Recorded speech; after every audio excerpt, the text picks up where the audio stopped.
সন্ধ্যা সবাইকে। আজ মহাষষ্ঠী, সকলকে জানাই ষষ্ঠীর শুভেচ্ছা, অভিনন্দন এবং ভালোবাসা। পুজোর আসরে যদি একটু কৌতুক নাট্য না থাকে তাহলে যেন পুজোর আমেজটা ঠিক জমে না, কি তাই তো? তাই আজ আমি সুজয় এবং আমার সহধর্মিণী সুস্মিতা আমরা দুজনে মিলে আপনাদের সামনে উপস্থাপন করব একটি ছোট্ট কৌতুক নাটক। নাটকটির নাম বড়ি ও শ্বশুর মশাই। রচয়িতা শ্রী সঞ্জীব চট্টোপাধ্যায়। চরিত্রে থাকছেন অসীম ও মনোরমা। তাহলে শুরু করা যাক আমাদের আজকের পরিবেশনা, বড়ি ও শ্বশুর মশাই। উফ, সকাল সকাল সারাদিন খালি রান্না রান্না আর রান্না। কি বলছো কি? না মানে বলছিলাম কি দারুণ শীতকাল, এমন মিঠে রোদ। আরে বাবা, একটু বড়ি টড়ি তো দিলে পারো অন্তত। হুকুম করা হচ্ছে? না না, হুকুম টুকুম ঠিক নয়, একটা অভিলাষ, সামান্য একটা অভিলাষ। আসলে মাও গেছেন আর আমার খাওয়ারের 12টা বেজে গেছে। থাক থাক, খুব হয়েছে। মা যে তোমাকে রোজ কত পঞ্চব্যঞ্জন রেঁধে খাওয়াতেন তা আমার ভারী দেখা আছে। যাও যাও, মরা মানুষটাকে নিয়ে আর টানাটানি করো না কো। হ্যাঁ জানি জানি, মায়ের কথা শুনলেই অমনি তোমার গায়ে জ্বালা ধরে। সেই লাস্ট 2006-এ একবার নারকেল ছোলা টোলা দিয়ে মোচা হয়েছিল, 2007-এ হয়েছিল থোড়। তারপর থেকে লাগাতার চলছে ভাত ডাল আলু ভাতে মাছের ঝোল, মাছের ঝোল আলু ভাতে ভাত ডাল। জীবনে ঘেন্না ধরে গেল একেবারে। আমারও একেবারে ঘেন্না ধরে গেল। এই আমার যা হবে অমনি তোমারও তাই হবে। শুধু তাই না, একেবারে ডবল ডোজে হবে। বাহ বাহ, বেশ কৌশল শিখেছো তো। তা তোমার ঘেন্না ধরার কারণটা কি শুনি? দেখো, কেঁচো খুঁড়তে যেও না বলে দিচ্ছি। সাপ বেরোবে, সাপ। খাচ্ছ, খেয়ে যাও। বলি মোচা, নারকল, থোড় এসব বাজার থেকে কিনে না আনলে কি আমি জন্ম দেবো? দেখেছো কাণ্ডটা? একটা টেনিস বলের মতন আলু ভাতে পাতে ছুড়ে দিয়ে চলে গেল। বলটা আবার পিছিয়ে পড়ে এক ধাপ লেগ ব্রেক খেয়ে গেল। হ্যাঁ গো, মাছ ভাজা হয়নি? বসো, ভেজে দিচ্ছি। হ্যাঁ শোনো না একটা কথা বলি। তাড়াতাড়ি বলো। গব্বে মোচা ধারণ করতে গেলে কলা গাছের বীজ চাই আমি জানি, কিন্তু ওই মোচা থোড় এসব বাজারের থলি থেকে বেরোলে তোমার মুখ যে একেবারে তেলোহাড়ির মতন হয়ে যায় বাবা। এ তো আর তোমার সেই ড্রেসিং নয় যে ঘাড়ে পাউডার, ভুরুতে পেন্সিল, কপালে কুমকুম। আরে বাবা, মোচা ড্রেস করা একটা আর্ট, এবং সেই আর্ট আমার মা জানতেন। আমার মা, তোমার মা সব জানতেন। কবিরাজের মেয়ে ছিলেন তো। শেকড় বাকড়, পাতা পাতা, কচু খেচু। আর তুমি কি অ্যালোপ্যাথের মেয়ে? মাছ মাংস লিভার টেংরি। দেখো আমি কার মেয়ে সেটা তুমি ভালো করেই জানা আছে। অত ঠেস মেরে কথা বলার দরকার নেই, বুঝেছ? বলি ডাক্তারের মেয়ে হলে কি আর তোমার মতো মোচা খেকর গলায় মালা দিত? টাকার জোরে ডাক্তার, ব্যারিস্টার পর্যন্ত। দেখেছো কাণ্ড? সত্যি তুমি রেগে গেলে? যাবো না। না, মাঝে মাঝে আসলে তোমায় রাখতে বেশ ভালো লাগে। আসলে কি বলতো, তোমার এই সুন্দর কণ্ঠটি পাড়ার সবাইকে শোনাতে ইচ্ছে করে। থাক, আর ন্যাকামো করতে হবে না। যাও, তুমি অফিসে যাও, যা থাকে পড়াতে। আজ সারা দুপুর বসে বসে ওই বড়ি দিব। কি আর এমন হাতে গোড়া ব্যাপার শুনি। ওই ডাল বেটে নুন টুন ফেটিয়ে একটা সাদা কাপড়ের উপরে টুকুস টুকুস করে পাড়ে যাওয়া, এই তো। তবে সমস্যাটা হলো নাক উঁচু উঁচু না হলে আবার বড়ি দেখে নাক উঁচু মানুষের মন ভরে না তো। থ্যাবড়া নাকি মেয়ে যেমন বিয়ের বাজারে অচল, চ্যাপটা নাক বড়িও তেমনি সমজদারের সমালোচনার বস্তু কিনা। কিন্তু শঙ্করীর মা বলেছিল আসতে হবে নাকি বৌদিমণি, রাতের বেলা ডাল ভিজিয়ে রাখতে হবে, পরে বাড়তে হবে। তবে কাল রবিবার, ছুটির দিন, কাল দেখা যাবে। আজ রবিবার। কি গো, ডাল বাটা রেডি? রেডি। তা যাও, শীতের রোদে পিঠে দিয়ে দূরে শাড়ি পরে ছাতে বসে বড়ি দাও গে। এই শোনা শোনা, কি একটু সেজে নিও কেমন, হ্যাঁ মানে আশেপাশের বাড়ি থেকে তো তোমায় বড়ি দেওয়া দেখবে। সাজবই তো, তা তোমার কি? না বলছিলাম আর কি। শোনো, তোমার এই ধুতিটা না আমি নিচ্ছি। হ্যাঁ কিন্তু কেন? আমার নতুন ধুতি তোমার কি কাজে লাগবে? ধুতি তো লাগবে। আরে বড়ি দেবো না? বড়ি দেব আমার ধুতিতে? মামার বাড়ি পেয়ে গেছে, যাও নিজের শাড়িতে দাও গে। আগে না, আমার ওই নতুন 8 পেরে শাড়ি বাড়ি নেই বাবা। তোলা শাড়িগুলোর অনেক দাম, একটা 2-4 হাজার টাকা, বুঝলে? তাও সোনার বড়ি হলে তাও ভাবতাম, ডালের বড়ি দেব ওই শাড়িতে? না না বাবা, হবে না। তাহলে বিছানার চাদর আছে, ওতে গিয়ে তুমি বড়ি দাও। কিসে কিসে কিসে? বিছানার চাদরে। বাবা ছি ছি ছি ছি ছি, অপবিত্র জিনিস নিয়ে টানাটানি কেন করো মশাই? শেষে বলে কিনা বিছানার চাদরে বড়ি। আরে বাবা, তোমার এত ভয় কিসের বলো তো? বড়ি তুলে নিয়ে কিচে দেবো তোমার ধুতি, আর তাছাড়া ইস্ত্রি করে নিলেই তো যেমন নতুন তেমনি নতুন। সবসময় আমার পিছনে লেগে থাকা ওনার অভ্যাস হয়ে গেছে। তোমার ধুতি তো বাবা পরোই না, সারা জীবন তো তুমি ওই শার্ট প্যান্ট পরেই কাটালে। ঠিক আছে ঠিক আছে, হুজুক যখন তুলেছো রাজি না হয়ে কি আর উপায় আছে? তো বেলা 3টে নাগাদ আমার ওই কাঁচা ধুতিতে থেবড়ে থেবড়ে বসে গেল ষাঁড় বড়ি।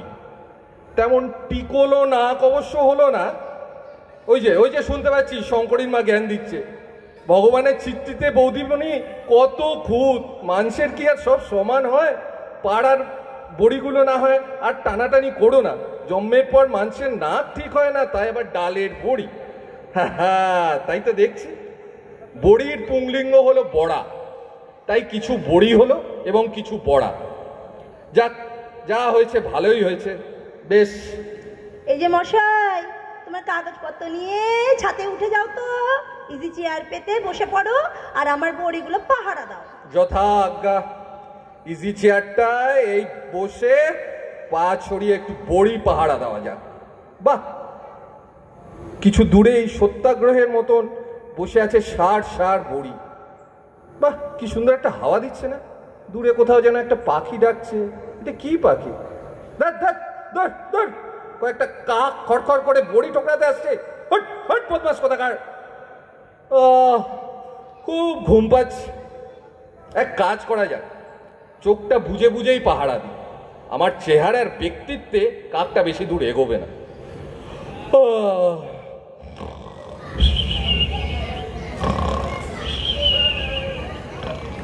আরে কি হলো? আমার বড়ি, ওগো শুনছো? আরে শোনো না, কি হলো শুনছো? কি হলো কি হলো কি হলো? এই কি হলো? আরে আমার বড়ি কি হলো বলো? বড়ি? বড়ি কিসের বড়ি? আরে কিসের বড়ি মানে? সারা দুপুর বসে বসে বড়ি পাহারা দিল। ও বড়ি, আচ্ছা বুঝেছি, বড়ি। তুমি তো তুলে নিয়ে গেছো তো। তুলে নিয়ে গেছি? পাগলা না নাকি? ভালো করে শুকোলাই না আর আমি ওকে তুলে নিয়ে গেলুম। তো ভৌতিক ব্যাপার নাকি? আচ্ছা রসিকতা তো। আর কেউ এসেছিল? কে আসবে শুনি? কে আসবে তোমার এই পোড়া ছাদে রসিকতা করতে শুনি? কিন্তু কাকের তো এত ক্ষমতা হবে না যে ঠোঁটে করে বড়ি নিয়ে পালাবে। হবে গো হবে, আজকালকার কাকেরা সব পারে। একসাথে 100টা কাক ঠোঁটে করে ওই 10 হাত ধুতি নিয়ে বেশ উড়ে যেতে পারবে। আরে ওই দেখো আম গাছটায় ওটা কি ঝুলছে। ও মা, ইস, ছি ছি ছি ছি ছি ছি ছি। তাই তো ওই তো আমার সেই বড়ি। আরে ওই দেখো আমাদের সেই নতুন কাপড়। বাবা, আচ্ছা ওখানে কি করে গেল বলো তো? হ্যাঁ কি করে বলতো গেল? এই বুঝতে পেরেছো? কি বুঝবো? ওই দেখো পাতার আড়ালে তিনি বসে আছে, কে? লেজ দোলাচ্ছে, দেখতে পাচ্ছ না? কোথায়? ওমা, দেখতে পাচ্ছি। দেখেছো? বুঝতে পেরেছো? কাপড় সমেত এ ডাল থেকে ও ডাল লাফ মারলে উপরে উড়ে বাবারে। ওই আমার কাপড়খানাটাও সর্বনাশ করে দিয়ে গেল গো। টেনে টেনে পর্দা ফাই করে দিচ্ছে। আমার বড়ি, আমার এতক্ষণের পরিশ্রম বেটা খেয়ে গেল বেটা। হায় ভগবান, তার জন্য বড়ি দিলে আমার কান ঢুকে গেল। দুচ্ছাই তখন থেকে কলা কে বলেছে তখন থেকে কলা বন্ধ করো। আচ্ছা ঠিক আছে, কলা পাবে না? কিন্তু কলা ছাড়া তো ওদের ম্যানেজ করা যাবে না গো। ওদের বুদ্ধি মানুষের মতন, বুঝলে?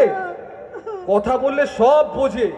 আচ্ছা ঠিক আছে ঠিক আছে, চিন্তা করো না, দেখি হনুমানে গ্যাস খায় কিনা। কি খায়? গ্যাস খায় কিনা। আচ্ছা তুমি বলো, আমার সাথে বলো তো। হে বাবা রামের বাহন, বাহন। হে পবন সুত। সুতো। আহা, অর্ধেক অর্ধেক বললে হবে না, জোরে জোরে বলো, প্রার্থনার ভঙ্গিতে বলো। হে রামের বাহন, হে পবন সুত, প্রার্থনার ভঙ্গিতে বলো। হে ভগবান হনুমান, হে পবন সুত, হে যা। তোমার এই হনুমানের কোনো সুমতির লক্ষণই আমি দেখতে পাচ্ছি না। হ্যাঁ ঠিক বলেছে, ঠিক আমার শ্বশুর মশাইয়ের মতন একগুয়ে। কি কি বললে? তখনই তোমাকে বলেছিলাম কাপড় দিও না, কাপড় দিও না, হলো তো? কে কে বড়ি বড়ি করে লাফিয়েছিল শুনি? ও মা, ওই দেখো আমার শ্বশুর মশাই আর আমার কাঁচা ধুতি দোল খাচ্ছে গাছের ডালে। দেখো ভালো হচ্ছে না বলছি, তুমি যা ইচ্ছে তাই বলে যাচ্ছ। ওই বাদরটাকে তুমি আমার বাবার সাথে তুলনা করছো। আমার বাবার মতো বললে তুমি। আরে আমি কি তাই বলেছি নাকি? হ্যাঁ তুমি বলেছো বলেছো, তুমি এক্ষুনি বলেছো আমার বাবার মতো, তুমি মনে করো তুমি এক্ষুনি বলেছো। রাখো না রাখো না, তুমি কিচ্ছু বুঝতে পারোনি। আমি বলেছি এক গুয়ে। এক গুয়ে? হ্যাঁ নিজেকে শুনি এক গুয়ে? বড়ি খাবো বলি এক গুয়ে কে? হ্যাঁ যাও, শ্বশুরের মতো এক গুয়ে জামাই গাছের ডালে দোল খেতে খেতে বড়ি খাও, যত সব। হ্যাঁ তখন থেকে বলছি একদম বাজে কথা বলো না তো। তুমি বড়িটাকে পাহারা দিতে পারলে না, একবার সরে বড়ি শুধু ঝামেলা করে, শুধু ঝগড়া করছে। ঘুমাচ্ছে। আজে বাজে কথা বলছে ততক্ষণ থেকে। আহা শোনো না, তুমি বড়ি খেতে চাইবে কেন? কেন তুমি বড়ি খেতে চাইবে? বোকার মতন ঝগড়া করো না। সপ্তাহে একটা মাত্র ছুটির দিন শালা দিল মাটি করে, তারপরে ঘ্যার ঘ্যার ঘ্যার, খালি কথা আর কথা। উফ, আর পারা যায় না, অনেক হয়েছে। আচ্ছা চলো এবার নিচে চলো। যাবো না।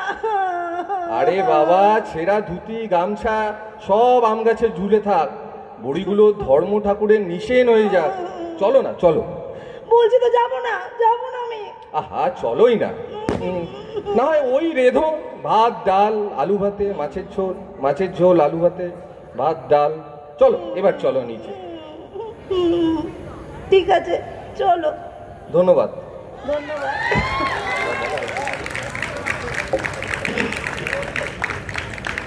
একটা ছোট মজার ঘটনা একটু শেয়ার করতে চাই, সুস্মিতা বলবে। অ্যাকচুয়ালি কী হয়েছে, মানে এই কদিন তো খুব ব্যস্ত ছিলাম, তো আজকে রিহার্সাল দিয়ে এটাকে রেডি করেছি। তো যখন রিহার্সাল দিচ্ছি, কন্টিনিউয়াস রিহার্সাল দিচ্ছি, গলাও ভেঙে গেছে। তো আমাদের যে ঘরে যে মাসি আছে আমাকে হেল্প করে কাজে, তো তিনি ঢুকেছেন। এবার অন্য দিন তো দেখে না এরকম পরিবেশ, তো সমানে দেখছে চিৎকার চেঁচামেচি খুব ঘরের মধ্যে হচ্ছে, তাও আবার দরজা বন্ধ করে। তো সে যাওয়ার সময় বললো কি যে মেম সাহেব কিছু হয়েছে কি? তো আমি তারপরে বুঝলাম যে ব্যাপারটা খুব অতিরিক্ত বাড়াবাড়ি পরিমাণে চলে গেছে, মানে আশেপাশের লোক জানি না কি ভেবেছে আমাদের নিয়ে। মানে পাড়া প্রতিবেশীরা হয়তো তো জানে না, তারা ভাবছে সারাদিন ধরে এদের বাড়িতে শুধু ঝগড়াই চলছে। যাই হোক, আপনাদের কেমন লাগলো একটু জানাবেন। ধন্যবাদ। ভীষণ ভালো, ভীষণ দারুণ দারুণ। এত কম হাততালি দিলে এরা বুঝতে পারবে না যে সত্যিই দারুণ হয়েছে। অসাধারণ স্বাদ বদলের অনুষ্ঠান। আশা করবো এটা রোজকার ব্যাপার নয়। না, খুব ভালো হয়েছে। না হলে একটা